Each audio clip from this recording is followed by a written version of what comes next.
মাগুরায় ৮ বছরের শিশুকে ধর্ষণের ঘটনায় জড়িতদের সর্বোচ্চ শাস্তির দাবিতে মধ্যরাতে ঢাকা বিশ্ববিদ্যালয় ক্যাম্পাসে বিক্ষোভ করেছে ছাত্রীরা। শনিবার দিনগত রাত 12:30টার দিকে বিশ্ববিদ্যালয়ের কবি সুফিয়া কামাল হল থেকে বিক্ষোভ মিছিল নিয়ে বের হন তারা। উই ওয়ান্ট জাস্টিস, এক দফা এক দাবি, স্বরাষ্ট্র উপদেষ্টার পদত্যাগ সহ বিভিন্ন স্লোগান দেন শিক্ষার্থীরা।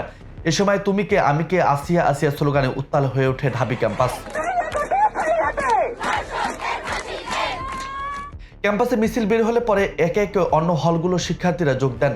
রাত 1টার দিকে রাজু ভাস্কর্যের পাদদেশে জড়ো হয়ে ঘণ্টাব্যাপী বিক্ষোভ করেন তারা। এ সময় স্বরাষ্ট্র উপদেষ্টার পদত্যাগ দাবি করেন আন্দোলনরত শিক্ষার্থীরা। বিক্ষোভে অংশ নেওয়া ছাত্রীরা বলেন, দেশের শিশু থেকে বৃদ্ধা কেউ ধর্ষণের হাত থেকে রেহাই পাচ্ছে না। ধর্ষকদের গ্রেপ্তার করার পর তাদের বিচার হয় কিনা তা আমরা জানতে পারি না। দেখা যায় ধর্ষকরা জামিন পেয়ে বাইরে অবাধে চলাফেরা করে।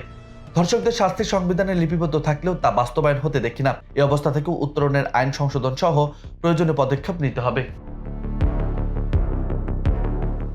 এর আগে সন্ধ্যা 7:30টার দিকে বেগম রোকেয়া হলের সামনে থেকে শিক্ষার্থীরা মশাল মিছিল বের করেন। মিছিলটি রোকেয়া হলের সামনে থেকে ভিসি চত্বর হয়ে ফের রোকেয়া হলের সামনে এসে সংক্ষিপ্ত সমাবেশে মিলিত হয়।